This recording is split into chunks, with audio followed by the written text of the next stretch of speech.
यावर काही फार आता मला तरी गरज वाटत नाही, कारण ही गरज आहे, ही नीड आहे आता कामाचा निपटारा करण्यासाठी, ती दिलीच गेली पाहिजे. आणि त्यासाठी एसटी कर्मचाऱ्यांचे पगार रोखणं हे मात्र उचित नाही. तुळजापूर मंदिराचे पुजारी आणि लातूरमध्ये एका पोलीस कर्मचाऱ्याकडे ड्रग्सचा मोठा साठा सापडलेला आहे. हे रॅकेट चालवत असण्याचं समोर आलं. नाही, सगळे आता भ्रष्ट झालेलं आहे. देवांना सुद्धा या लोकांनी सोडलेलं नाही. ज्या पवित्र देवालयात हे राहतात त्याचं पावित्र्य घालवण्याचं पाप अलीकडे सुरू झालंय आणि त्यामध्ये राजकीय लोक त्या ठिकाणी पुढे येत आहेत. एका विशिष्ट पक्षाच्या आमदारांच्या जवळची लोक त्या ठिकाणी आता पुढे आले, त्यांची नावं पुढे आलेली आहेत.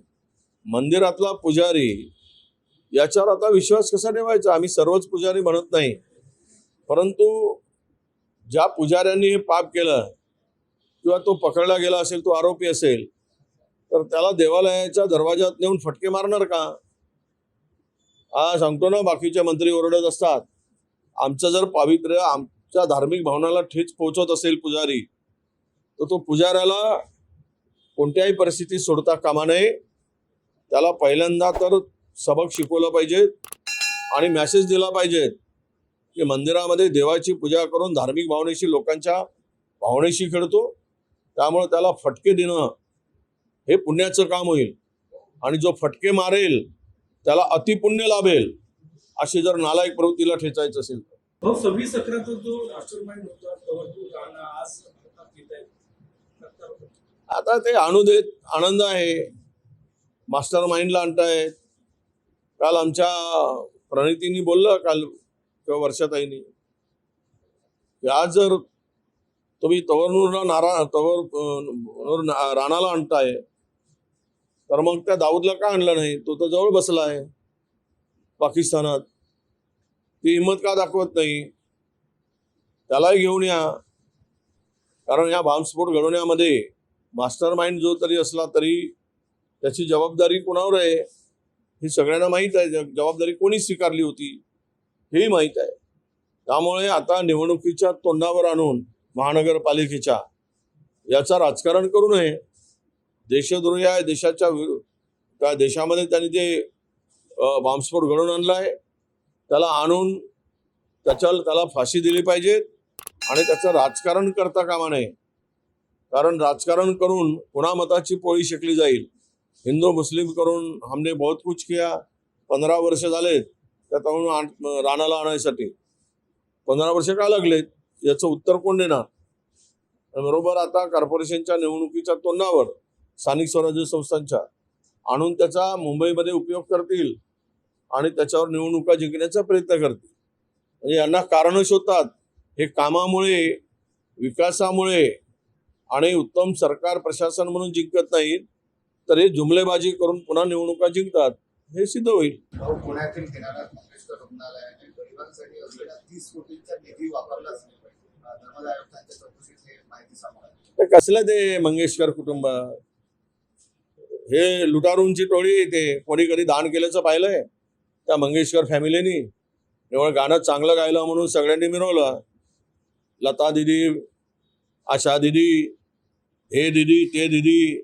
अरे तेवढं जर समर्पण असतं लोकांसाठी आणि देशासाठी तर ते सेवा केली असती. हे काय, मी पहिलेही बोललो, हे सगळं मॅनेजमेंट आणि हे त्याची स्टोरी मी वाचतोय रोज. ज्या माणसाने खिलारे पाटलांनी जमीन दिली त्यांना सोडलं नाही या नालायकांनी. हे कसले आहे माणुसकी आहे यांच्यात? हे तर माणुसकीला कलंक असलेले कुटुंब आहे असं मी मानतो. त्यांना काय हे कलंक आहे. अशा पद्धतीने जर मॅनेजमेंट चालवून गरिबाची लूट करून गरिबाचं शोषण करणारं जर हॉस्पिटल असेल तर एक कलंक आहे आणि ह्यामुळे याला कोणी साथ देऊ नये. यांच्यावर कडक कारवाई झाली पाहिजे. हे काय चॅरिटी म्हणून योजना फायदा घ्यायचा आणि फायदा घेऊन मग गरिबांना लुटायचं, हे धंदे बंद झाले पाहिजेत. पुण्यातील किनाऱ्यात मंगेशकर रुग्णालयाने गरिबांसाठी असलेला 30 कोटींचा निधी वापरलाच नाही पाहिजे. धर्मादाय आयुक्तांच्या चौकशीत हे माहिती समोर आली. कसलं ते मंगेशकर कुटुंब? हे लुटारूंची टोळी. ते कोणी कधी दान केल्याचं पाहिलंय? त्या मंगेशकर फॅमिलीनी केवळ गाणं चांगलं गायलं म्हणून सगळ्यांनी मिरवलं. लता दिदी, आशा दिदी, हे दिदी ते दिदी, अरे तेवढं जर समर्पण असतं लोकांसाठी आणि देशासाठी तर ते सेवा केली असती. हे काय, मी पहिलेही बोललो, हे सगळं मॅनेजमेंट आणि हे त्याची स्टोरी मी वाचतोय रोज. ज्या माणसाने खिलारे पाटलांनी जमीन दिली त्यांना सोडलं नाही या नालायकांनी. हे कसले माणुसकी आहे यांच्यात? हे तर माणुसकीला कलंक असलेले कुटुंब आहे असं मी मानतो. त्यांना काय हे कलंक आहे. अशा पद्धतीने जर मॅनेजमेंट चालवून गरिबाची लूट करून गरिबाचं शोषण करणारं जर हॉस्पिटल असेल तर एक कलंक आहे. आणि ह्यामुळे याला कोणी साथ देऊ नये, यांच्यावर कडक कारवाई झाली पाहिजे. हे काय चॅरिटी म्हणून योजना फायदा घ्यायचा आणि फायदा घेऊन मग गरिबांना लुटायचा, हे धंदे बंद झाले पाहिजेत. ब्रह्मपुरी अर्बन बँकेकडून बैलजोडी जप्त केली जाईल अशा पद्धतीचा आवाज 200 रुपयाची लाच घेतल्याचा व्हिडिओ समोर आलेला. मी कालच SP ला बोललो, SP कडे तो व्हिडिओ पाठवला. SP ला आणि SP नं सांगितलं, हा जो कोणती गाडी आहे ती गाडी व्हिडिओमध्ये आलेली आहे, ती गाडी जप्त करा. आणि त्या गाडी जप्त करून ज्या गाडीमध्ये ज्या लोकांनी त्या बिचाऱ्या गरीब लांचाकडून, हे जे आता स्पष्ट झालेलं आहे की हे लोक जनावर जे कत्तलखान्यात जातात ते अडवून हे जे दाखवत आहेत हे म्हणजे आम्ही गोमातेचं रक्षण करतो. यातले अनेक जण, यातील अनेक, काही जण इमानदार असतील पण अनेक जण त्यातले हे लुटारू आहेत. आणि धंदा चंदा वसूल करणं हा धंदा झालेला आहे त्यांचा या गोमातेच्या नावाखाली. काही इमानदार असतील त्यांचं आम्ही स्वागत करू.